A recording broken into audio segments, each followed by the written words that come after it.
Latest tweet on Ramayanam or Mahabharatam concept Vinayaka Chavithi వచ్చినప్పుడు నేను ఒక సిరీస్ ఆఫ్ ట్వీట్ చేశాను.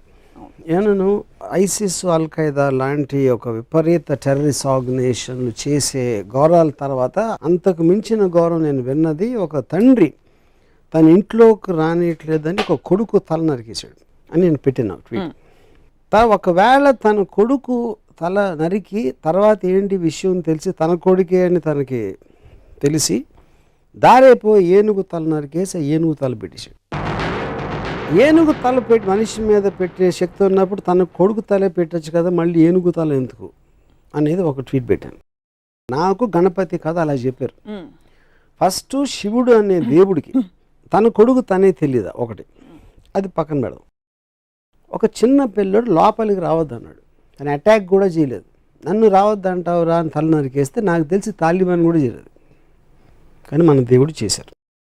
దాని తర్వాత ఏనుగుని చంపితే ఇప్పుడు WWF అంత గోల్ చేస్తారు, మేము సినిమాలో కుక్కను పెడితే సెన్సార్ వాళ్ళు కుక్కర్ని ఏమైనా చేశారా అని అడుగుతారు. ఏమి అన్నం పోయిన తెలియ ఏనుగుని చంపేసి దాని తలను పెట్టారు. ఆ తల ఎందుకు పెట్టాలి అదో క్వశ్చన్. దాని మీద బాంబేలో ఒక శివసేన ఇలాంటి ఎంఎస్ గ్రూప్ వాళ్ళు ఇలాంటి ట్వీట్లు పెడతాంటే గణపతి అంటే చాలా పెద్ద ఈవెంట్ బాంబేలో. అంటే దాంట్లో ఒక లీడరు ఇప్పుడు మనం గొడవ చేస్తే దీని గురించి దాంట్లో లాజిక్ అంతా బయటికి అవుతారో తనకే పబ్లిసిటీ వస్తుంది, వదిలేయండి అని చెప్పాడు. సో నా పాయింట్ ఏంటంటే అది ఇప్పుడు మనం బ్లైండ్గా ఫాలో అవ్వటానికి ఒక దేవుడికి ఉన్న క్వాలిటీస్, ఆ దేవుడికి ఉన్న ఆ పర్టిక్యులర్ పురాణ పురుషుడికి ఉన్న క్వాలిటీస్ అనేది మనకు చాలా ఇంపార్టెంట్ స్టడీ చేయడం.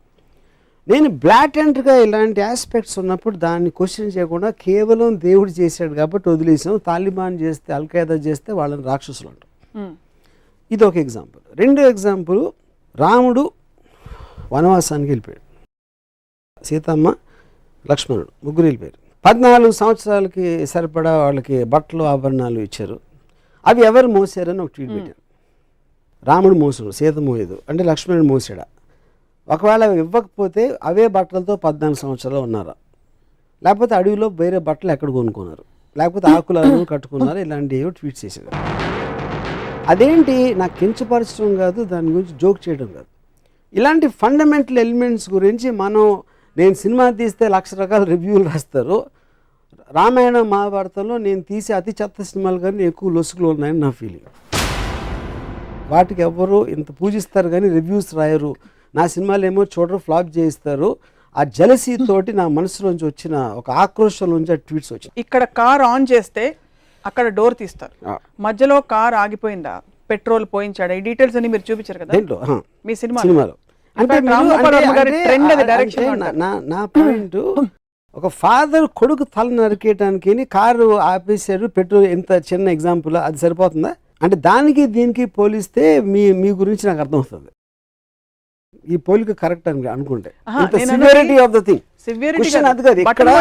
ఇక్కడ లాజికల్ కార్లు పెట్రోల్ ఉందా లేకుండా వెళ్ళిందా అనేది దాని వలన ఏమి మీకు మారల్ ఆస్పెక్ట్ అనేది ఏమి రాదు. మీకు ఒక స్టోరీలో ఒక లాజిక్ అది. ఇక్కడ it is destroying the fundamentals of God. That is okay. I'm talking about రాముడు బట్టలు మోసాడా, వాళ్ళు ఇస్త్రీ చేసుకున్నారా, గంజి పెట్టి ఇస్త్రీ చేస్తారా, లేకపోతే వాటి ఆ క్వశ్చన్స్ కి ఆన్సర్ గా ఇది కథలో ఓకే. అప్పుడు okay, so okay, I agree, you're right, I'm wrong. So ఇంకో ఎగ్జాంపుల్ ఇస్తాను. కైకేయి పాతకి రాముడిని అడిగి పంపించేస్తుంది, సారీ రాముడిని అడిగి భరతుడికి పట్టాభిషేకం. కైకేయి ఎందుకు చేసింది? రాముడు కన్నా తన కొడుకు అంటే ఎక్కువ ఇష్టం భరతుడు, తన భద్రుడికే రావాలని ప్రతి తల్లికి ఉంటుంది. మాట ఇచ్చింది ఎవరు? దశరథుడు. నువ్వు ఏం చేస్తే అది చేస్తాను. ఎందుకు? ఆ పర్టిక్యులర్ టైంలో ఎమోషన్లో ఏదో ఒక టైంలో తను ఇచ్చాడు మాట. ఆ మాట ఇప్పుడు నాకు చేయాలి. రాముడే కావాలి, రాముడే ఎందుకు కావాలని నాకు బ్రాహ్మణులు ఎక్కడ లేదు. ప్రజలకి ఏం చేస్తే రాముడే కావాలన్నాడు నాకు ఇంతవరకు అర్థం కాలేదు. ఓకే, రాముడు మంచోడు, take it for granted, author Valmiki చెప్పాడు కాబట్టి నేను తీసుకుంటున్నాను. నెక్స్ట్ కట్ ఏంటి? ఒక రాజు, ఒక దశరథుడికి అయోధ్య రాజుగా ప్రజల పట్ల ఎక్కువ రెస్పాన్సిబిలిటీ ఉందా, పాతకైన కైకేయికి ఇచ్చిన మాట ఎక్కువ రెస్పాన్సిబిలిటీ ఉందా?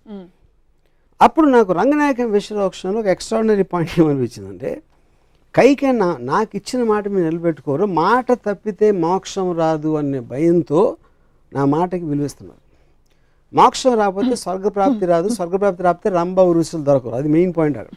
ఒకవేళ తన పర్సనల్ హ్యాపీనెస్ మోక్షం రావాలి, స్వర్గం అలా నాది వచ్చేస్తే అయోధ్య ఏమైపోయినా నాకు పర్లేదంటే, అప్పుడు మనకు ఉన్న పొలిటికల్ లీడర్స్ స్విస్ బ్యాంక్లో నా డబ్బు ఉంటే చాలు, దేశం ఏమైపోయినా పర్లేదంటే దానికి దీనికి ఏంటి అసలు difference? Absolute no difference. So ఇది మోర్ రిలవెంట్ పాయింట్. ఇందాక ఇచ్చిన బట్టల పాయింట్ పక్కన పెట్టి ఈ పాయింట్ పెడుతున్నాయి ఇప్పుడు. ఇవన్నీ సింబాలిక్గా ఎందుకు చూడరు మీరు? ఏంటి సింబాలిక్? ఫేస్ వాల్యూ తీసుకోకుండా. ఫేస్ వాల్యూ ఎట్లా తీసుకుంటాం? దేవుళ్ళని కూడా ఫేస్ వాల్యూ తీసుకుంటే ఇప్పుడు సినిమాలని ఒక కేవలం వినోదం కోసం ఒక వారం వచ్చి 2 వారం వెళ్ళిపోయి సినిమాకి మీరు అంత సీరియస్గా తీసుకుని దాన్ని విశ్లేషిస్తూ ఉంటే, మొత్తం మారల్ వాల్యూస్ నిలబెట్టే పురాణాలని ఇష్యూలు సీరియస్గా తీసుకుంటే ఎట్లా ఉంటుంది? Press the bell icon for more updates. Subscribe to iDream. Subscribe to iDream. Please subscribe to iDream. Subscribe to iDream. Please subscribe to iDream. For more such videos, please subscribe to iDream. For more videos, please subscribe to iDream. And you're watching iDream Media. Please like, share and subscribe to the channel. And don't forget to subscribe to iDream. Please subscribe iDream Media. Do subscribe to iDream. Subscribe to iDream Media. Do subscribe to iDream Media. Don't forget to subscribe. Click on the button below. Don't forget to subscribe to iDream.